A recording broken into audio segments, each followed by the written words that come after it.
नमस्कार, स्वागत है आपका जी बिजनेस में। मैं हूं दीपक डोभाल और आप देख रहे हैं आपकी खबर आपका फायदा। इन दिनों दिल्ली सहित उत्तर भारत के कई इलाकों में आई फ्लू का संक्रमण तेजी से फैला है। आमतौर पर बारिश के मौसम में इसके संक्रमण का खतरा ज्यादा होता है और एक व्यक्ति से दूसरे व्यक्ति में तेजी से फैल जाती है यह बीमारी। आज हम इसी पर चर्चा करेंगे, समझेंगे कि आई फ्लू का संक्रमण खासतौर से बच्चों के लिए कितना खतरनाक हो सकता है, आई फ्लू से संक्रमित व्यक्ति को किन किन बातों का ध्यान रखना चाहिए, साथ ही इससे बचने के उपायों पर भी करेंगे चर्चा। लेकिन सबसे पहले ये रिपोर्ट देखिए, बहुत ही खास मेहमानों के साथ लौट रहे हैं चर्चा के लिए।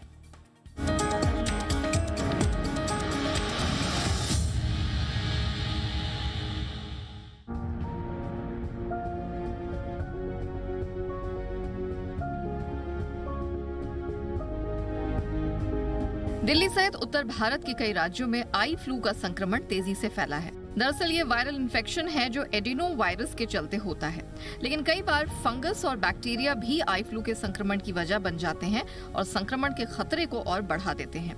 बारिश के मौसम के दौरान हवा में नमी रहती है और उसमें बैक्टीरिया और वायरस न केवल प्रभावी हो जाते हैं बल्कि तेजी से अपना असर दिखाते हैं। इस दौरान आंखों के संक्रमित होने का खतरा ज्यादा होता है। आई फ्लू में आंख की उस झिल्ली में संक्रमण हो जाता है जो आंखों को ढक कर रखती है। इसे कंजंक्टिवाइटिस या पिंक आई भी कहते हैं। इस इन्फेक्शन की चपेट में बच्चे ज्यादा आते हैं।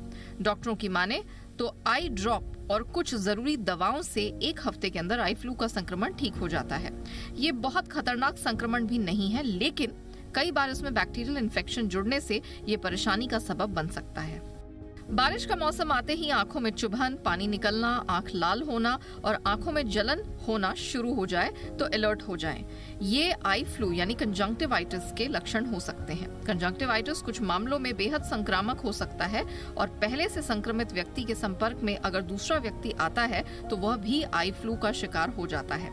वहीं इस बीमारी के फैलने की एक बड़ी वजह संक्रमित व्यक्ति के बार बार अपनी आंखों को छूने और हाथों की सफाई न करना है। आमतौर पर संक्रमण की शुरुआत एक आंख से ही होती है, लेकिन जल्द ही दूसरी आंख भी इसकी चपेट में आ जाती है।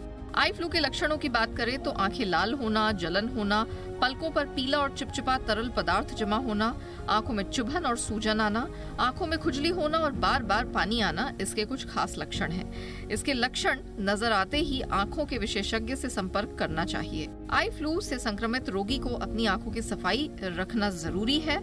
इसके लिए उसे कुछ अंतराल पर अपनी आंखों को ठंडे पानी से बार बार धोना चाहिए।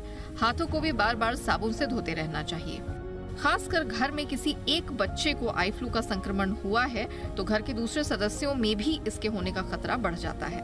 इसे बचने के लिए जरूरी एहतियात बरतनी चाहिए। ऐसे में संक्रमित व्यक्ति से हाथ ना मिलाएं। उसकी इस्तेमाल की गई चीजों में खासकर उसके रुमाल, तौलिए और बिस्तर का कतई इस्तेमाल ना करें और अपनी आंखों को साफ जरूर रखें ताकि मॉनसून के आंखों वाले आई फ्लू के संक्रमण से बचा जा सके। ब्यूरो रिपोर्ट, जी मीडिया। बहुत ही खास मेहमान आज की चर्चा के लिए हमारे साथ डॉक्टर नम्रता शर्मा, प्रोफेसर हैं, ऑप्थेल्मोलॉजी, एम्स में कार्यरत हैं। डॉक्टर शर्मा, बहुत बहुत स्वागत है मैम आपका हमारे शो पर। हमारे साथ हैं डॉक्टर राहिल चौधरी, फाउंडर हैं i7 हॉस्पिटल के। डॉक्टर राहिल, बहुत बहुत स्वागत है आपका। और हमारे साथ हैं doctor Piyush Kapoor, paediatric ophthalmology, the healing touch I centre से। बहुत बहुत स्वागत है डॉक्टर पीयूष आपका भी हमारे शो पर। डॉक्टर नम्रता, आपसे ही चर्चा की शुरुआत करना चाहेंगे। मैम, आपका अनुभव क्या कह रहा है, दिल्ली और आसपास के किस तरह के मामले हैं और इसकी बुनियादी वजह क्या है, क्यों ये हर रेनी सीजन में ये इन्फेक्शन हो जाता है? जैसा कि आपने बिल्कुल सही कहा कि रेनी सीजन में ये इन्फेक्शन हर साल आ जाता है और ये बेसिकली वायरल कंजंक्टिवाइटिस है जो कि वायरस से होती है। और जैसा कि हम जानते हैं कि हर वायरल इन्फेक्शन, चाहे वो वायरल फीवर हो या वायरल कंजंक्टिवाइटिस हो, ये सीजनली होता है और हर साल ये आता है इस बारिशों के दौरान। लेकिन इस बार कुछ ज्यादा ही केसेस हमें देखने को मिले हैं। दिन के हम कम से कम 15, 20 या 25 केस तक देखते हैं वायरल कंजंक्टिवाइटिस के। तो इस वक्त हमें जो है बहुत सावधान होने की जरूरत है और इससे बचना है। इसको लेकर मैम, इसके इन्फेक्शन को लेकर बहुत तरह की भ्रांतियां हैं। जैसा हमने आज के अपने टॉपिक में भी लिखा है, गुलाबी आंखें, थोड़ा सा हमने इसको इसलिए किया था कि ताकि लोग इसको समझें। कहा यह जाता है कि किसी की इन्फेक्टेड आंखों को देखने से भी इन्फेक्शन हो जाता है, क्या ऐसा है मैम? क्या इतना ज्यादा कंटेजियस है ये? नहीं, देखने से तो नहीं इन्फेक्शन होगा, लेकिन अगर मान लो हम वो चीज़ यूज़ कर रहे हैं जो कि एक इन्फेक्टेड पर्सन यूज़ कर रहा है, जैसे अगर हम कॉमन टॉवल्स या कॉमन तौलिया यूज़ कर रहे हैं या कॉमन साबुन यूज़ कर रहे हैं, या जो हम बर्तन वगैरह यूज़ करते हैं, वो कॉमन जगह पे बैठ के हम खा रहे हैं, और जिसको वायरल कंजंक्टिवाइटिस है उसने उन चीज़ों को हाथ लगाया और आपने भी उन चीज़ों को हाथ लगा लिया है, तो ये कंटेजियस है, ये एक दूसरे से फैलता तो है पर देखने से नहीं फैलता है। तो वो भी इस अगर कोई पेशेंट है इसका, तो उसके तौलिया, उसका साबुन, उसके बर्तन, उसका ग्लास वगैरह सब चीज़ आपको अलग करनी होती है। एब्सोल्युटली। हमें याद है, क्योंकि ये बीमारी कोई नई तो नहीं है, हमें याद है एक ज़माने में कई तरह की भ्रांतियां इसकी होती थी। कहा जाता था जिसको ये प्रॉब्लम आ गया, ये इन्फेक्शन हो गया, उसको तो चश्मा पहनना ही है, सबको चश्मा पहनना है। तो उसके पीछे का तर्क ये दिया जाता था कि उन आंखों में मत देखिए, जबकि शायद उसके पीछे का तर्क ये होगा कि इन्फेक्शन ना फैले, इसके लिए प्रिकॉशनरी सब ग्लासेस लगा के रखें। बहरहाल अच्छा हुआ कि ये थोड़ा सा भ्रांति जो है वो दूर हो गई। डॉक्टर राहिल, आपके पास मैं आना चाहूँगा। आप किस तरह से देख रहे हैं थोड़ा अनयूजुअल उसके स्प्रेड में, जैसा कि मैम ने बताया कि इस बार थोड़ा तेज़ी देख रहे हैं मैम इस पूरे मामले में, इन्फेक्शन में ज़्यादा तेज़ी से फैल रहा है, ज़्यादा केसेस आ रहे हैं। आप कुछ अनयूजुअल देख रहे हैं इस सीजन में? देखिए दीपक जी, जैसे नम्रता मैम ने बहुत ही क्लियरली बताया, तो हम सबको ये बात तो समझनी बहुत क्लियर है कि ये इन्फेक्शन देखने से नहीं फैलती। इस इन्फेक्शन को फैलने का कारण होता है कि अगर किसी की आंख में इन्फेक्शन हो गई है और उस इंसान ने अपनी आंख को छू लिया और फिर उसने किसी और जगह पर छू दिया और वहां पे दूसरे इंसान ने छू के अगर अपनी आंख को टच कर लिया, तो ये इन्फेक्शन फैल जाएगी। इस बारी सीजन में हम लोग देख रहे हैं कि ये कंजंक्टिवाइटिस, वायरल कंजंक्टिवाइटिस के केसेस ज्यादा मात्रा में दिख रहे हैं, और इसका एक कारण ये समझ में आ रहा है कि अभी बारिशों के कारण दिल्ली में कुछ जगह में फ्लड्स भी आए हैं, तो उस कारण से भी कंटामिनेशन फैल रही है। लेकिन जो सबसे ज्यादा हम लोग सरप्राइजिंग चीज देख रहे हैं, क्योंकि वायरल कंजंक्टिवाइटिस या आई फ्लू की प्रॉब्लम्स पहले भी लोगों को होती रही है, तो लोग यूजुअली जब ये प्रॉब्लम आती है तो डॉक्टर से मिलने नहीं आते और वो सीधा केमिस्ट या फार्मेसी की दुकान में जाते हैं और उनसे एक दवाई मांग लेते हैं कि मेरी आंख में लाली आ रही है, आई फ्लू हो रहा है, मुझे कोई दवाई दे दो। और 99% केमिस्ट जो उस बंदे को दवाई देता है वो एंटीबायोटिक और स्टेरॉइड का कॉम्बिनेशन दे देता है, और इस बीमारी में स्टेरॉइड की ड्रॉप नहीं डालनी होती अर्ली फेसेस में। तो इससे हमें बच के रहना है कि भाई आप अपने आप को सेल्फ मेडिकेट ना करें, डॉक्टर की सलाह लेके करें। अच्छा, दूसरा एक बात मैं और समझाना चाहता हूं कि हम लोग पेशेंट को इसमें कहते रहते हैं कि आंखों की हाइजीन रखो। तो काला चश्मा पहनने का पर्पस ये है कि इस बीमारी में थोड़ी सी पेशेंट को आंख में चौंध लगती है, लाइट चुभती है, तो उसके लिए काला चश्मा हम पहनाते हैं। और दूसरा कारण ये होता है कि पेशेंट अगर अपनी आंख को छूना चाहे तो उंगली अगर आंख तक जाए तो काला चश्मा उसको रोक ले। लेकिन हाइजीन के मामले में हमें यह समझना है कि हम लोग अक्सर इसमें देख रहे हैं पेशेंट्स को कि वो अपनी आंखों को पानी से बार बार धोते रहते हैं।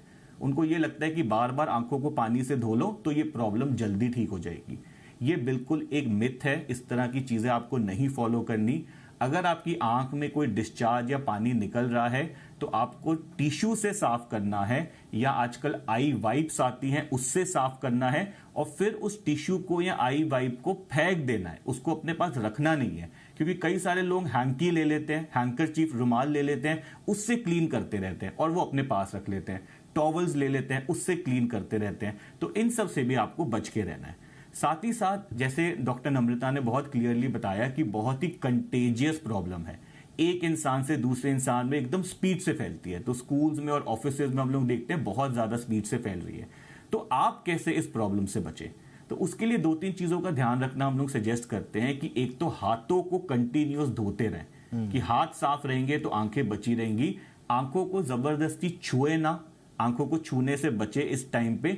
और यस, अगर आप एक ऊपर से चश्मा पहन सकते हैं, बेशक 0 नंबर का पहन लिया, तो वो भी एक तरह का बैरियर बन जाता है और इस प्रॉब्लम से आप बच सकते हैं। Absolutely. लेकिन एंड ऑफ द डे मेरा मैसेज ये है ऑडियंस के लिए कि अगर आंख में प्रॉब्लम आ रही है तो आप प्लीज अपने आई डॉक्टर से कंसल्ट करके इसका इलाज कराइए। सेल्फ मेडिकेशन से हम लोग रोज ही पेशेंट्स देख रहे हैं कि अपनी बीमारी को वो और ज्यादा बढ़ा लेते हैं। मुझे लगता है सबसे इंपॉर्टेंट पीस ऑफ इंफॉर्मेशन यही है, जो सेल्फ जो ट्रीटमेंट शुरू कर देते हैं अब एंटीबायोटिक्स लेकर, और फिर हमने देखा है कि एंटीबायोटिक रेजिस्टेंस की कितनी बड़ी समस्या सिर्फ भारत में नहीं पूरी दुनिया में इस पर बहस हो रही है। और ऐसे में अगर आप इन्फेक्शंस के लिए बिना सोचे समझे एंटीबायोटिक्स लेंगे तो उसके कहाँ कहाँ उसके रिपरकशंस होते हैं सब जानते हैं। और दूसरा स्टेरॉइड जो कि उल्टा घातक भी हो सकता है। तो इन दोनों चीज़ों से बचना है आपको। डॉक्टर पीयूष के पास अब चलते हैं। डॉक्टर पीयूष, आपका ओपनिंग रिमार्क सर, इस इन्फेक्शन वाले सीजन में आई फ्लू को लेकर आप क्या सलाह देंगे और आपकी ऑब्जर्वेशंस अब तक क्या रही हैं? दीपक जी, मैं आपको सबसे पहले ये हाईलाइट करना चाहूँगा कि इस बार जो इन्फेक्शन आया इसकी सिवियरिटी बहुत ज़्यादा दिख रही है। जैसे कि हमने कोविड के दौरान भी देखा था, ये इन्फेक्शन भी वायरल इन्फेक्शन होता है एंड ये वायरस प्रोबेबली एक म्यूटेटेड ऐसे उसका प्रेजेंटेशन आ रहा है कि आमतौर पे जो लोग आ रहे हैं उनकी जो सिवियरिटी है इन्फेक्शन की वो बहुत ज़्यादा है और इसीलिए ज़्यादा क्लिनिक्स और ज़्यादा जो हॉस्पिटल्स हैं, आई हॉस्पिटल्स, उनमें इतना रश दिख रहा है कि जो पहले पेशेंट सेल्फ मेडिकेशन में जाता था कंपैरेटिवली वो इस बार कम है। वो एकदम डॉक्टर की सलाह पे आ रहा है क्योंकि अचानक ही उसकी प्रॉब्लम बहुत ज़्यादा क्वांटम पे दिख रही है। दूसरी चीज़ ये, जैसे मैं एक पीडियाट्रिक ऑप्थेल्मोलॉजी में भी देखता हूँ तो उसमें इतने सीवियर केसेस भी मैंने देखे हैं कि जिसमें एक बच्चा मेरे पास अभी जयपुर से आया है जिसका ऑलमोस्ट मतलब एक ऑर्बिटल सेल्यूलाइटिस तक जिसे कहते हैं कि आंख के पीछे हिस्से तक इन्फेक्शन गया हुआ, और इतना सीवियर शायद मैंने अपनी लाइफ में कभी किसी को कंजंक्टिवाइटिस से ऐसे स्प्रेड होते नहीं देखा, जिसको हमको एडमिट भी रखना पड़ा और उसको पूरी ट्रीटमेंट दी। और अभी भी वो बच्चा दिल्ली में अपने घर पे या कहीं पे जूझ रहा है इस प्रॉब्लम से कि उसको अभी भी सॉल्व नहीं हो रही है। और ये सिवियरिटी ही मेन रीज़न है कि जिस पे हमें ज़्यादा एक बार हैरानगी हो रही है कि इतनी सीवियर क्यों आई है। और उसका मेजर रीज़न एनवायरमेंटल चेंजेस हैं कि भाई जैसे एक बार रेन्स बहुत ज़्यादा हैवी हुई हैं तो जिस वजह से कुछ ऐसी म्यूटेशन उसमें वायरस में दिखी है जिससे सीवियर ज़्यादा केसेस आ रहे हैं। ये बहुत इंपॉर्टेंट आपका ऑब्जर्वेशन है सर, देना चाहूँगा। मैं सर थोड़ा सा चाहूँगा इस पर आप थोड़ा सा और इसको इलैबोरेट करें। ये सीवियरिटी को लेकर ये आम कंजंक्टिवाइटिस कितना सीवियर हो सकता है, इसमें क्या क्या प्रॉब्लम्स मैक्सिमम लेवल पे आ सकती हैं, खासतौर से बच्चों की अगर मैं बात करूं सर तो? जैसे कि ये प्रेजेंट करता है वायरल इन्फेक्शन से। अगर कोई बच्चा ध्यान ना दे रहा हो, जैसे बच्चे में इतना कहाँ हाइजीन का वो बेचारा ध्यान रखेगा, उसकी टेंडेंसी होती है आंख मल लेना। और जो पेरेंट्स हैं उस चीज़ को वो भी थोड़ा लाइटली ले लेते हैं कि चलो आई फ्लू है, कोई बात नहीं, बच्चा ठीक हो जाएगा, और एक नॉर्मल सा एंटीबायोटिक डाला। अब कई बार मिट्टी वाले हाथ, गंदे हाथ लगाने से ऐसे बच्चों में सेकेंडरी इन्फेक्शन हो जाता है, जो मैंने अपने इस केस में देखा, और उसकी आंख, जिसे प्री सेप्टल सेल्यूलाइटिस कहते हैं, उस कंडीशन में आ गई थी। अब वो पैनिक रिएक्शन तब शुरू होता है जब वो देखते हैं कि किसी दवाई पे रिस्पॉन्ड नहीं कर रहा और आंख एकदम सूज के बहुत बड़ी हुई गई है। और ऐसे केसेस में जब मैंने देखा, जब सारी ट्रीटमेंट हो गई, आंख पहले तो खुल ही नहीं रही थी, और जब आंख खुली है तो उसके अंदर एक लार्ज एपिथेलियल डिफेक्ट, जिसे कहते हैं कि ऊपर की पुतली का जो मांस है वो झड़ा हुआ। अब उसको हील होना, उसके अंदर कहीं इन्फेक्शन ना होना, ये सारे प्रिकॉशंस बच्चों में बहुत ज़्यादा मायने रखते हैं। और आमतौर पे ये पीडियाट्रिक केसेस इसलिए निगलेक्ट हो जाते हैं क्योंकि जब बच्चा आता है हमारे पास वो इतना कोऑपरेटिव नहीं होता, वो आंख खोलने में भी हिचकिचा रहा होता है, और आंख उसकी आराम से जब बहुत सूजी होती है तो ओपन भी नहीं होती। तो कई बार ऐसे एग्जामिनेशन हमसे मिस भी हो जाते हैं जिसमें अगर इनडिस्क्रिमिनेट यूज़ ऑफ स्टेरॉइड्स हो, जैसे स्टेरॉइड ज़्यादा अगर कोई यूज़ कर रहा है तो उस पर सेकेंडरी इन्फेक्शन या कॉर्नियल अल्सर होने के चांसेस हैं, और ख़ास तौर पे फंगल अल्सर। और कहीं ऐसा हो जाए तो ये एक मेजर डिवास्टेटिंग कॉम्प्लिकेशंस हो सकती हैं। तो जो सबसे बड़ी चीज़, जैसे डॉक्टर राहिल ने भी बोला कि आंखों को बहुत ज़्यादा पानी से धोइए नहीं, ये एक मिथ है। आंखों को अगर धोना भी है बच्चे की तो आप बाहर से धोइए, आंख के अंदर छींटे ना मारिए, क्योंकि हमारे यहाँ के जो पानी है वो भी बहुत साफ या हाइजीनिक नहीं होता, उसमें कई कीटाणु हैं जो सेकेंडरी इन्फेक्शन कर सकते हैं।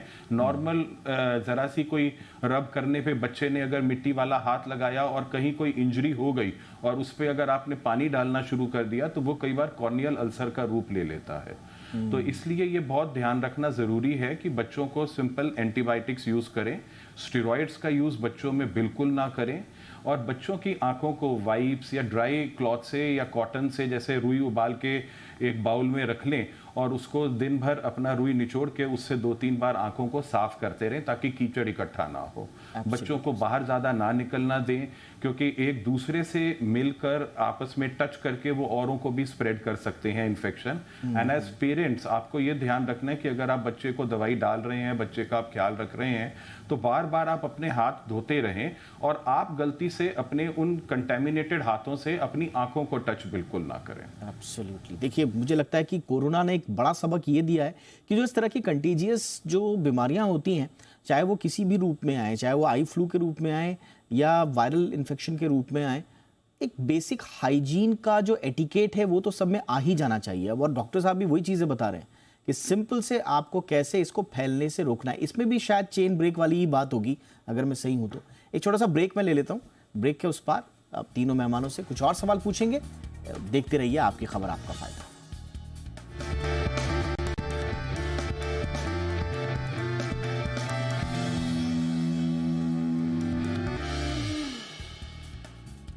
ब्रेक के बाद आपका स्वागत है। तो कंजक्टिवाइटिस ये आजकल दिल्ली और आसपास कई जगह रिपोर्ट हो रहा है। इनफैक्ट जो छोटे शहर हैं वहाँ से भी इसके बढ़ने की शिकायतें लगातार मिल रही हैं। अभी तक जो तीनों मेहमानों से हमारी बातचीत हुई है उसमें कुछ अनयूजुअल इस बार एक तो सीवियरिटी को लेकर है कि इस बार ज़्यादा सीवियर हो रहा है ये इन्फेक्शन, और दूसरा ज़्यादा तेज़ी से फैल रहा है। इस पर हम कर रहे हैं चर्चा।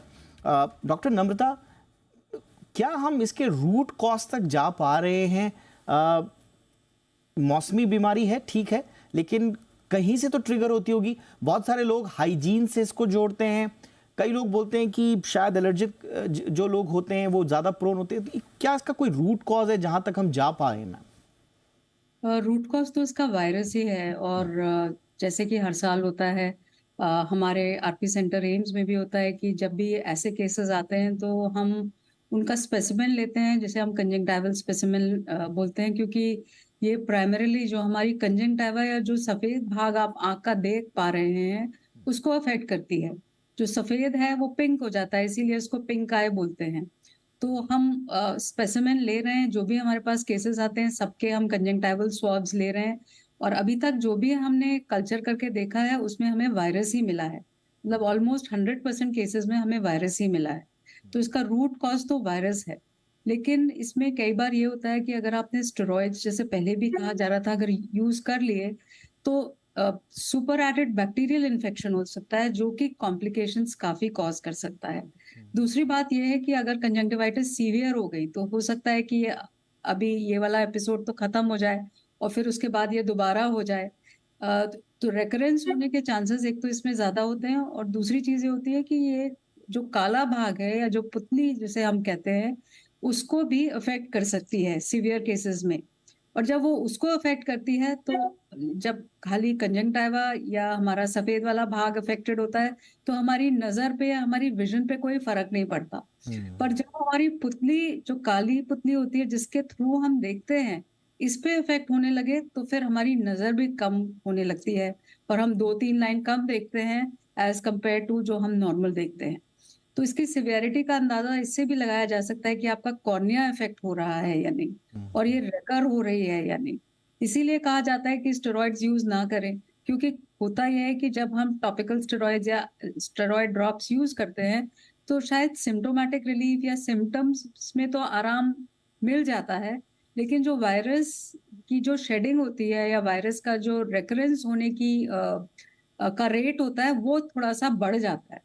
सिम्टोमेटिकली आप ठीक हो जाएंगे, लेकिन जैसे ही आप स्टेरॉइड्स छोड़ेंगे वो फिर वापस आ जाएगा, क्योंकि वायरस शेडिंग स्टेरॉइड्स जो है वो बढ़ा देते हैं। तो Absolutely. इसीलिए स्टेरॉइड्स तो यूज नहीं करने हैं। और दूसरा ये भी प्रिकॉशन लेना है कि ये दोबारा ना हो, और अगर ये हुई है तो कम से कम डैमेज करके जाए।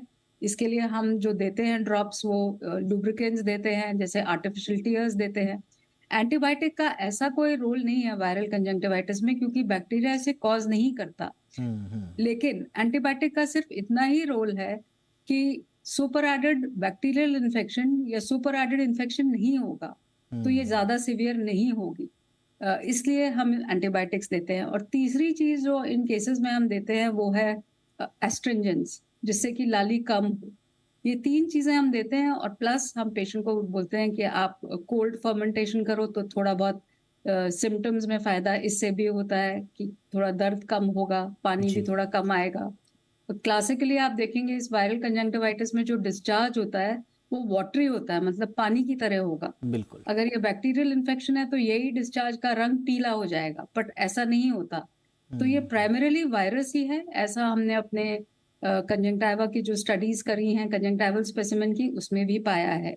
जो हम हर साल ही हम स्ट्रेन ढूंढने के लिए कि इस बार कौन सा स्ट्रेन है, हर साल ही हम ये कंजंक्टिवल स्पेसिमेन की स्टडी करते हैं। Alright ma'am, alright. Doctor Rahil, क्या कोई खास वल्नरेबल ग्रुप है? बच्चों को अगर हम थोड़ा सा, स्वाभाविक रूप से बच्चे तो इसमें ज़्यादा संवेदनशील होते ही हैं, लेकिन क्या इसका शरीर की अंदरूनी जो हमारी इम्यूनिटी है या जो हमारा खान पान है, क्या उससे भी इसका संबंध है? जिनकी इम्यूनिटी कम उनको ज़्यादा खतरा?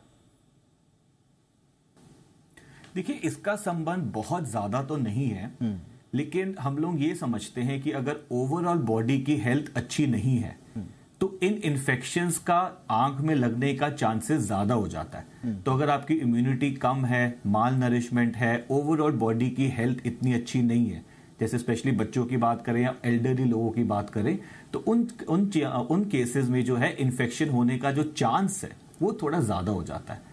प्लस इसमें देखिए 2-3 चीजें मैं और ऐड करना चाहता हूं कि इसमें अक्सर पेशेंट्स हमसे पूछते हैं कि डॉक्टर साहब अब हमें क्या ध्यान रखना है कि हमारी ये प्रॉब्लम जल्द से जल्द ठीक हो जाए और हमारे आसपास जो फैमिली वाले लोग हैं उनको ये प्रॉब्लम ना लगे।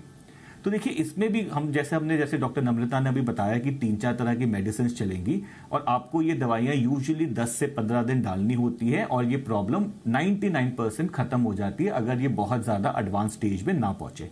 साथ ही साथ आपको अपना तकिया, अपने कंबल, अपनी बेडशीट्स, अपने टॉवल, हैंकरचीफ वगैरह सबसे अलग कर लेने हैं ताकि किसी के भी कॉन्टैक्ट में ना आए।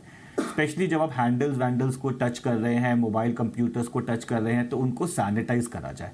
एंड स्पेशली जो फैमिली मेंबर्स हैं उनको अब थोड़ा सा डिस्टेंस बना के रखना है, अपने टॉवल्स वगैरह को थोड़ा सा अलग रखना है।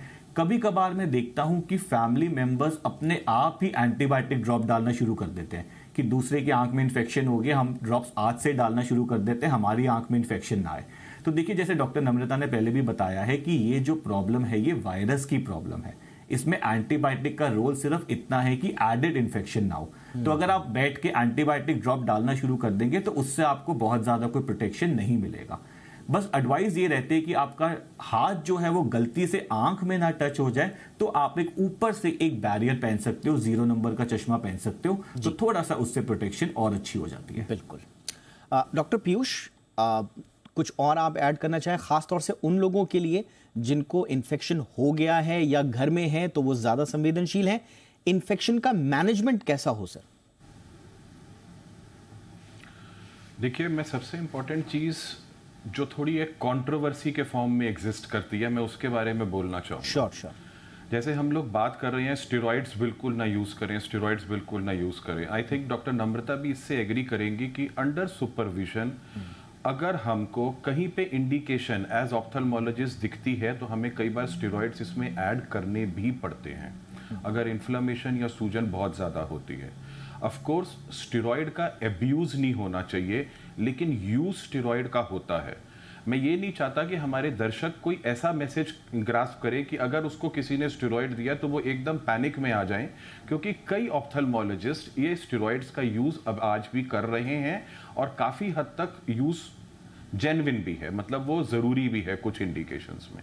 तो वो इंडिकेशंस पे जाने की बजाय मैं ये कहूँगा कि वो अपने डॉक्टर के ऊपर छोड़ें, और अगर वो आपको माइल्ड स्टेरॉइड्स कभी थोड़ा सा 1-2 बार में दे भी रहा है तो आप उसकी ज़रूरत को समझ के डॉक्टर से यूज़ कर सकते हैं, but it has to be under a supervision.